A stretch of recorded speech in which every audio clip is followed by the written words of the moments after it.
The Saturday morning, I decided to finally meet Henley's family. I spent 45 minutes standing in front of my closet in my bathrobe, trying to figure out what a 28-year-old event coordinator wears to impress a family she's been warned about. Not warned like they're judgmental, or my mom will grill you about kids. Warned like, my family is a lot and the business is complicated, and there's one person you should just be careful around. That one person was his older brother. Henley Walsh had been in my life for 3 months by then. We met at a corporate event I'd planned at the Fairmont, a product launch for some tech company I'd already forgotten. He was there as a client guest, tall and sandy-haired, and asking me genuinely good questions about how I'd staged the lighting instead of just staring at his phone like everyone else. We went for coffee the next day, then dinner, then 4 more dinners. He brought me wildflowers from the farmer's market on a Tuesday for no reason. He remembered that I hated cilantro after I mentioned it exactly once. He called when he said he would. He was so easy to be with. That was the thing. After 2 years of dating men who felt like homework, Henley felt like a Sunday with nowhere to be. So when he called me that Thursday, nervous in a way he usually wasn't, and asked if I was still okay with Sunday brunch at his parents' place in Greenwich, I said yes. Obviously yes. Just, there's something I should probably tell you, he said. I tucked my phone between my cheek and shoulder, scrolling through vendor emails. You have a secret twin? Silence. Not the joking kind. Henley. His name is Reed. Another pause. We're identical. I know I should have mentioned it sooner. We don't talk much. He runs the other side of the family's investment portfolio. The side I left. I set down my coffee. What does that mean, the side you left? It means Reed operates in spaces I don't anymore. The family made a lot of money in ways that aren't always straightforward. I got out and started my own firm. Reed stayed. He runs everything now. His voice dropped. Just be careful around him, okay? He's not like me. I told him I could handle it. I believed myself when I said it. I showed up Sunday in a navy wrap dress that I'd ironed twice, carrying a bottle of Burgundy I'd spent 20 minutes choosing at the wine shop on Greenwich Avenue. Henley picked me up in his Audi, drumming his fingers on the wheel the whole drive out. The Walsh house was in the back country, one of those properties that sits back from the road behind a stone gate and mature hedges, the kind of house that whispers money instead of announcing it. White colonial with black shutters, immaculate lawn, a circular driveway with 2 other cars already parked in it. His mother, Beverly, met us at the door. She was warm in an unexpected way. Laughing eyes, flour on her sleeve from baking, pulling me into a brief hug before I'd even said my name. You must be Cora. Henley has terrible taste in furniture but excellent taste in people. Come in, come in. I liked her immediately. His father, Douglas, was more reserved. Firm handshake, assessing eyes, the kind of man who smiled with his mouth, but watched you with everything else. He asked me about the events business with genuine curiosity, though, which surprised me. His younger sister Piper was a 23-year-old grad student in environmental science, who seemed constitutionally incapable of sitting still, and made a joke about Henley's cooking that made everyone laugh. They were all so normal, warm even. I'd been braced for something harder. We were already seated at the dining room table, big farmhouse table, late morning light coming through French doors overlooking the backyard, when I heard the front door open. He's always late, Beverly said, without particular irritation. Claims he was on a call. Henley's hand found mine under the table. I squeezed back. I heard him before I saw him. Easy footsteps, unhurried, the kind that belong to someone who has never once rushed to please anyone. Then the dining room doorway, and here is the thing about identical twins that no one tells you. Knowing they exist does not prepare you for the moment you see them. My brain did not process different person. My brain said Henley, and my body moved before I could stop it. I don't know what I was thinking. I wasn't thinking. 3 months of muscle memory, of greeting Henley with a hand on his arm and a kiss on the cheek, and my body just went and did it. I pushed back from my chair, crossed 4 feet of dining room, and pressed a kiss to the cheek of a man I had never met. For 1 full second, the world was normal. Then I noticed the cologne. Cedar and something cooler, darker. Nothing like Henley's familiar warm sandalwood. The posture was different too. Rigid where Henley was relaxed, waiting where Henley would have already been reaching for me. I stepped back. The man in the doorway had Henley's face. Same jaw, same dark brown eyes, same height. But everything that animated that face was completely different. He looked at me with an expression I couldn't name. Not offended. Not embarrassed. Something quieter and more unsettling than either. "Wrong, brother," he said. Not unkind, just accurate. My face went from 0 to absolute fire in approximately half a second. "I'm so sorry," I thought. "You look exactly Reed." He offered his hand like we were meeting in a conference room. Like I hadn't just kissed him in front of his entire family. "And you must be Cora." I shook his hand because refusing would have been worse. His grip was steady. He held on a half-second longer than necessary before releasing. Henley was at my side. "Raid, this is Cora. Cora, my brother Reed, who I obviously should have shown you a photo of, clearly." Reed pulled out the chair across from mine and sat down unhurried, like nothing had happened. But his eyes found me across the table with a focus that felt deliberate. The wrong kind of deliberate. Beverly launched cheerfully into passing serving dishes, filling the silence. Douglas asked Reed about a meeting in the city. Piper started a story about her thesis fieldwork. The meal resumed, but I could feel Reed watching me, not constantly, not rudely, just present, in the way that a draft from an open window is present. You know it's there even when you're not looking at it. I focused on Henley, on Beverly's questions about the events I'd planned, and Piper's funny tangent about a disastrous camping trip. I focused on being normal. "You build experiences for a living," Reed said, during a lull. First full sentence he'd directed at me. "What does that actually mean?" "It means I make the moments people remember," I said, meeting his eyes across the table. "The ones where everything goes right, and nobody thinks about the logistics, because I've already thought of everything." Something shifted in his expression. The same barely there movement I'd see again and again before I learned to recognize it. That's control disguised as magic. Most good things are. Henley made a sound beside me that was half laugh, half warning. Beverly looked between us with raised eyebrows. Reed's gaze didn't move from my face for another moment, and then it did, and he went back to his food, and I told myself the flutter in my chest was just embarrassment, just adrenaline, just the aftermath of an awkward situation. I believed myself then, too. The drive back to the city was quiet for longer than usual. "He liked you," Henley said finally as we hit the Merritt Parkway. "How could you tell?" He barely spoke. "That's how I can tell." Reed talks when he's working an angle. When something actually interests him, he goes quiet and pays attention. He glanced at me sideways. "You held your own with him." I was polite. "With Reed, that's not the same as holding your own. You pushed back when he pushed. Most people don't." I stared out the passenger window at the trees, going dark in the late afternoon.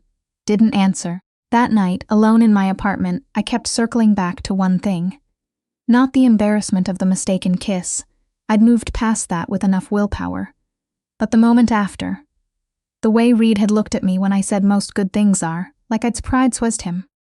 Like surprise was something he didn't experience often enough to take for granted. I told myself it didn't matter. I had a client proposal due Tuesday, a venue walkthrough Wednesday, and a boyfriend who brought me wildflowers. I went to sleep. My best friend Tabitha found out about the kiss on Monday when I made the mistake of telling her over lunch she nearly choked on her iced tea. "You kissed him, in front of everyone, on the cheek, and I thought he was Henley, Cora." She leaned forward. "Did it feel like kissing Henley?" I stabbed at my salad. "They're identical." "That's not what I asked." I didn't answer. Tabitha had known me since college. She had a gift for watching my face and reading things I hadn't said out loud yet. I didn't want her reading this particular thing. "Was he?" she started. "Don't. I'm just asking." "Tabitha." She sat back studying me with the expression that meant she was going to let it go for now and bring it up at a worse moment later. "Okay, tell me about the family otherwise." I told her about Beverly and Douglas and Piper, about the house, about the farmhouse table and the burgundy I'd brought, and Douglas asking thoughtful questions about my business. I told her everything except how often I'd noticed Reed's gaze across the table. I left that part out entirely. It didn't stop me thinking about it. The following Thursday, Henley took me to Rebel for dinner. Our go-to for anything worth celebrating, or in this case, nothing in particular except wanting a good meal together. I wore a black silk blouse I liked. We'd been there maybe 20 minutes when I looked up from the menu and saw Reed Walsh at a corner table with two other men in suits, heads bent over what looked like deal documents. He saw me at approximately the same moment. Henley noticed the stillness in me before he followed my gaze. I felt the slight change in his energy, a tightening, a bracing. Reed was already standing. "He can't just leave it alone," Henley said quietly. "He's having dinner with clients. He didn't arrange this. You don't know Reed." Reed reached our table, smooth as water finding a path. What a coincidence. He said it to both of us, but he was looking at me. "We were just leaving, actually," Henley said. "We weren't," I said at exactly the same moment. Awkward beat. Reed's mouth did the thing again, not quite a smile. "Enjoy your dinner," he said. He let his hand brush my shoulder as he turned to leave. Fleeting, barely there, except my entire nervous system registered it like a struck match. Henley spent the rest of dinner not talking about Reed by talking about everything else instead. I spent it trying to stop being so aware of the corner table. On the way home, Henley was quiet again. "Are you angry?" I asked. "No." Then, after a pause, "I just want to know you're not being pulled in." "I'm not being pulled anywhere. I'm sitting right here." He nodded, but his jaw stayed tight all the way to my apartment. 2 days later, I was at a venue on the west side doing a site visit for a pharmaceutical gala when my phone showed a text from a number I didn't recognize. "The venue on 52nd would work better for what you're building. Better acoustics, sightlines to the room. I know the owner." I stared at it. "Then, how do you have this number?" "Henley mentioned your firm once. I looked up your professional contact. This is still professionally appropriate." It was not professionally appropriate. I deleted the conversation without responding and spent the rest of the site visit annoyed at myself for the warmth that had moved through my chest when I read it. I should have blocked the number. I didn't block the number. The second Walsh family brunch arrived on a Sunday 3 weeks later. I'd been going back and forth about whether to go, telling myself it was fine, telling myself I was overreacting, telling myself that avoiding Reed was the same as giving him power he hadn't earned. I went. I wore a forest green dress and told myself it had nothing to do with the fact that it was a good color on me. Reed was already there when we arrived, standing by the window in the living room, coffee in hand, and he turned when I came through the door with the ease of someone who'd been expecting me. Our eyes met. I looked away first. Brunch was calmer than the first Sunday, less chaotic, more deliberate. Douglas asked Reed about an acquisition he was working through. Beverly refilled everyone's coffee and made Piper eat more. I answered questions about a charity gala I was finishing up and felt, briefly, normal. Then Piper and Douglas drifted to the kitchen to deal with some baking crisis. Beverly took a phone call, and Henley was pulled outside by his father over something about the backyard irrigation system, and I was alone in the sunlit living room with Reed. He didn't waste time. "You didn't respond to my text." "No, but you didn't block me." I looked at him levelly. "What do you want, Reed?" He set down his coffee mug with the same deliberateness he brought to everything. "The truth, to start. Tell me you haven't thought about the restaurant. About what you felt when I touched your shoulder. That was an accident." "My shoulder brush, yes. Your reaction? Not so much." He didn't move closer, but the room felt smaller anyway. "I'm not interested in playing games with you, Cora.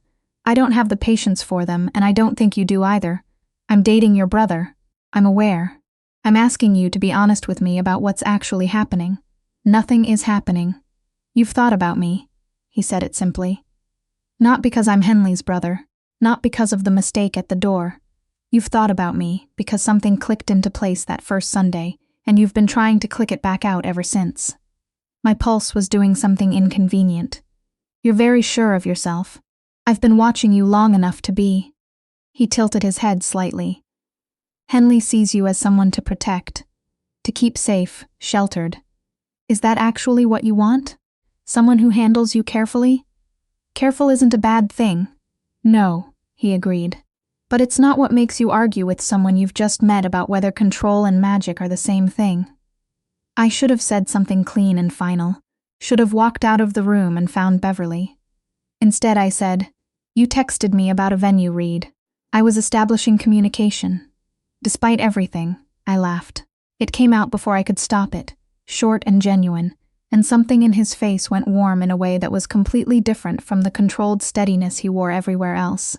"I like that," he said quietly. "Don't. I'll stop when you tell me to." I looked at him across the room. The morning light was doing nothing to make him easier to look at. "I can't tell you to do anything.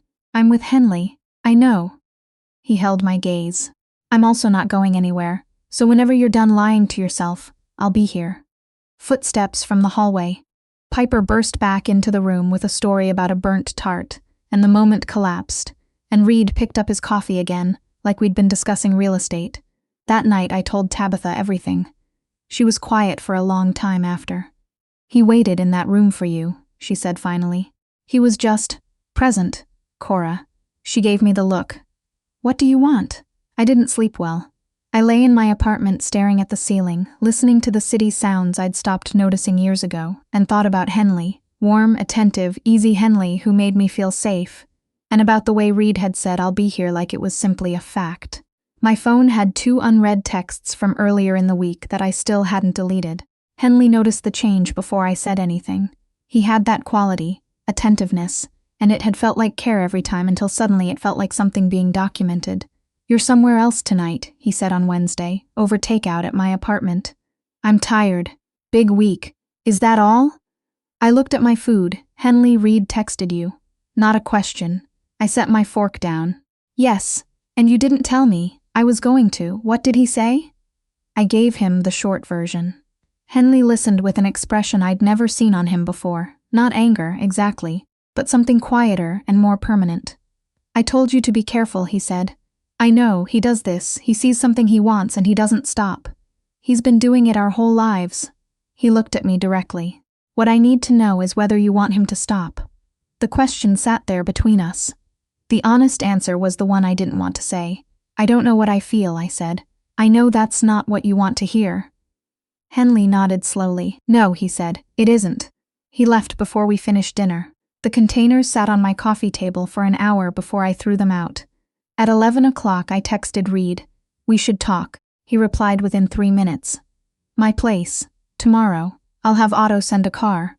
I have a car. Humor me." Reed's building was in Tribeca, the kind of address that doesn't need to announce itself.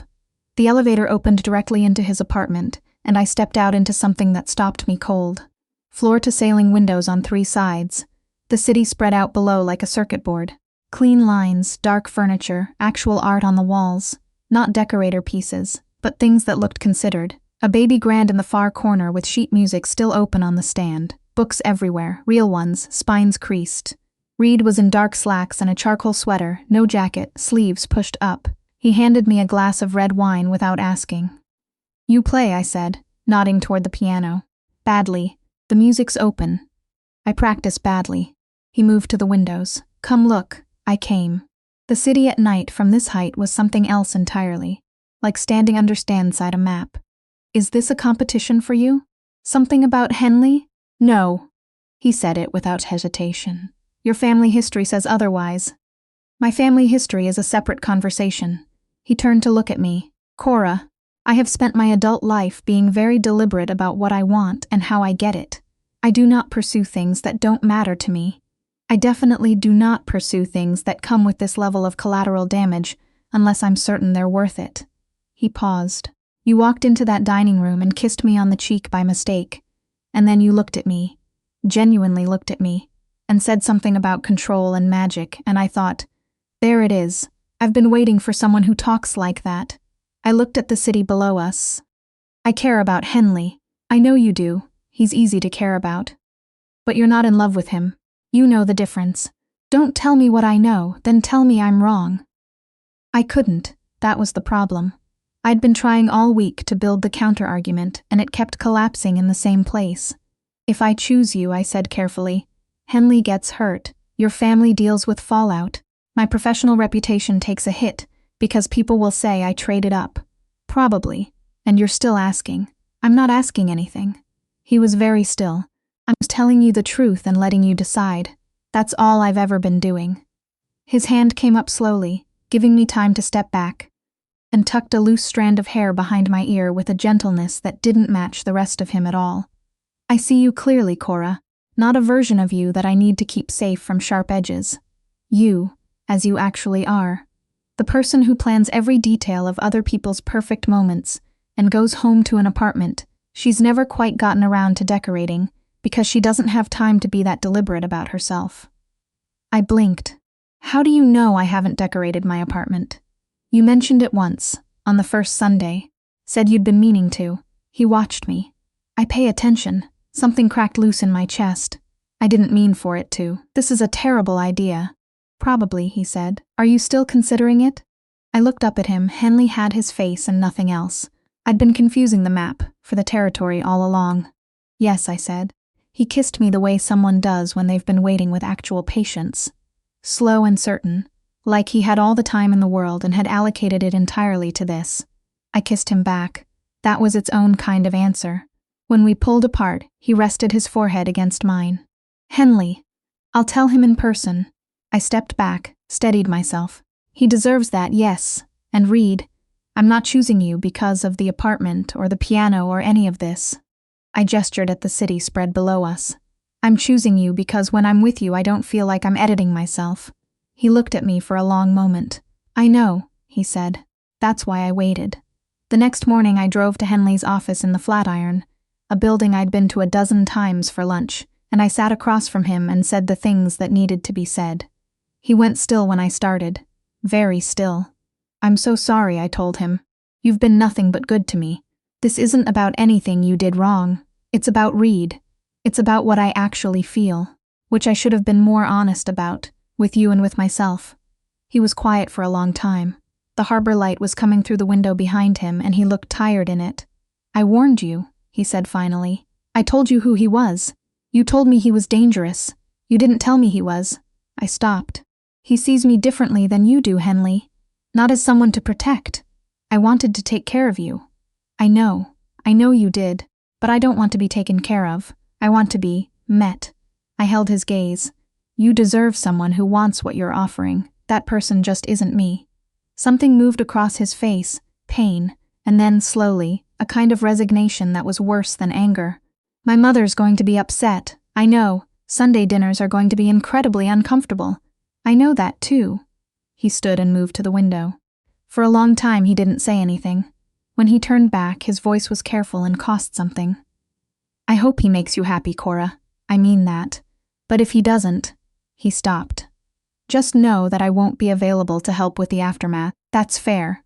I left his office and cried in the elevator on the way down, not because I'd made the wrong choice, because right choices can still hurt, and Henley Walsh was a genuinely good man, and I was walking away from genuinely good for something I didn't have a word for yet. Reed was parked outside. You didn't have to. I started. I know. He opened the car door. Get in. I got in. He didn't say anything for a few minutes, just drove. Then his hand found mine on the center console and held it, and that was enough. The city found out about us within a week. That's the Walsh name. It travels. People I'd worked with for years suddenly had opinions. A corporate client went quietly cold. Someone mentioned to my colleague Priya's equivalent at a competing firm that I'd complicated my professional position, which was a polite way of saying what they actually thought.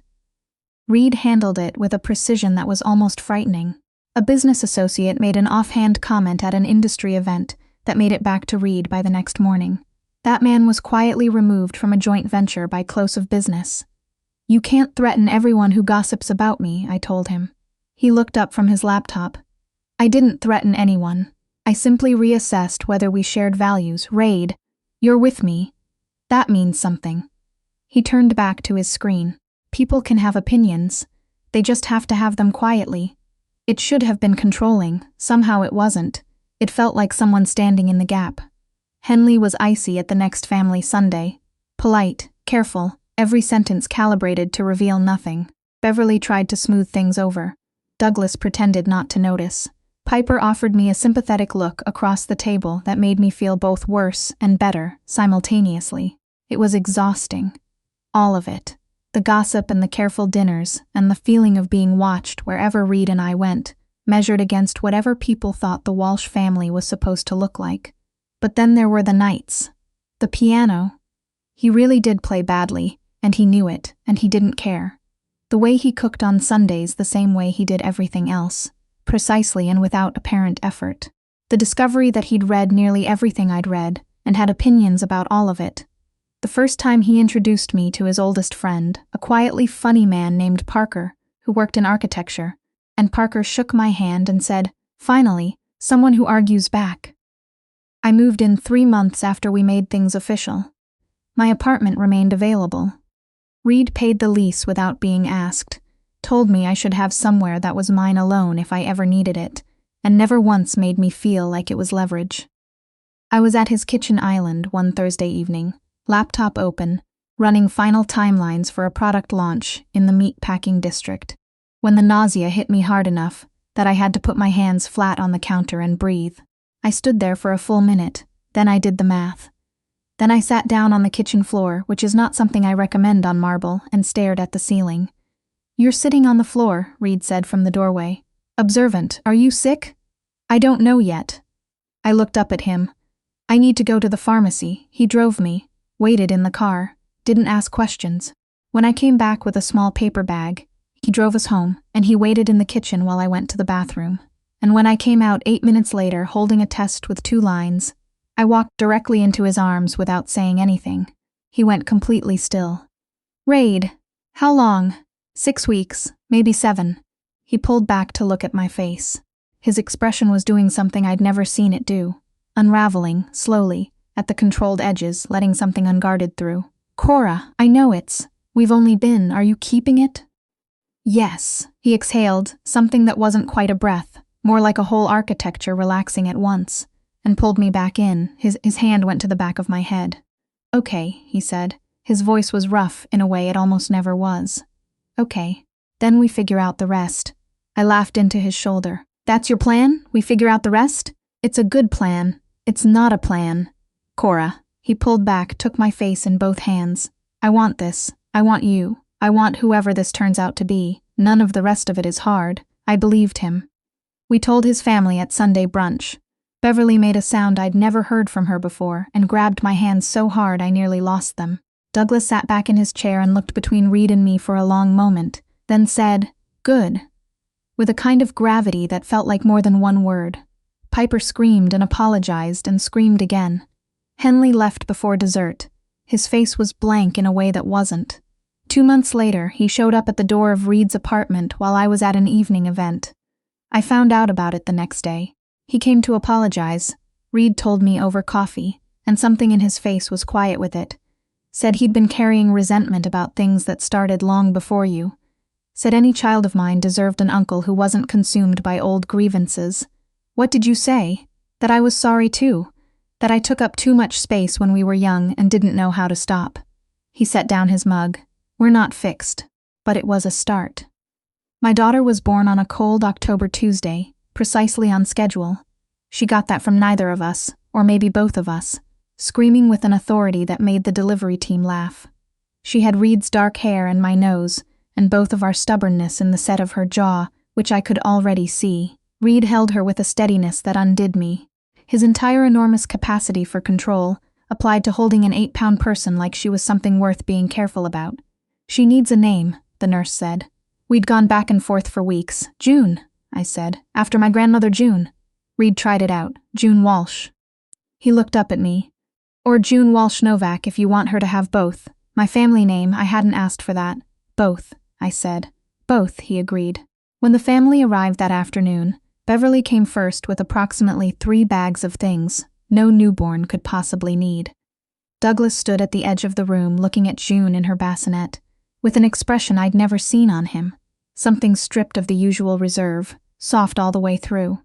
Piper took 400 photos and cried twice, and blamed allergies both times, and Henley came, hesitant in the doorway, holding a small stuffed elephant. "She's beautiful," he said from across the room. His voice was even. "Careful, she looks like you." "She has Reed's hands," I said. He nodded. Then, slowly, he came to the bassinet and looked down at her. June blinked up at the room with the unfocused gravity of someone deciding whether the world was worth engaging with. "Hi there," Henley said quietly. "I'm your Uncle Henley, the one who will definitely teach you to ski, since your father will probably insist on negotiating your first run like a merger." Behind me, Reed made a sound that was almost a laugh. It wasn't fixed. It wasn't easy.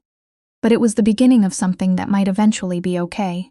Reed came to stand beside me at the window while the family moved around June's bassinet, everyone talking over everyone else, Beverly already having a gentle disagreement with Piper about swaddle technique. "You good?" he asked. I leaned into him. Outside the hospital window, the city did what it always did, moved without us, indifferent and magnificent, full of other people's choices and consequences. "Yeah," I said. "I'm good." He pressed a kiss to the top of my head, kept his arm around me. I thought about the afternoon I'd kissed the wrong man in a sunlit dining room and nearly died of embarrassment, and how that moment, that stupid, mortifying, accidental moment, had cracked open a door I didn't know I'd been standing in front of my whole life. Sometimes the wrong move turns out to be the truest one you've ever made, and sometimes what looks like a mistake from the outside is just your heart getting there before your head did. If this story hit you somewhere real, it's the best way to make sure Devon's story vault keeps finding its way to people who need it. And tell me, what would you have done? Would you have stayed with the safe choice, or would you have opened that door? I read every comment. I want to know what you think.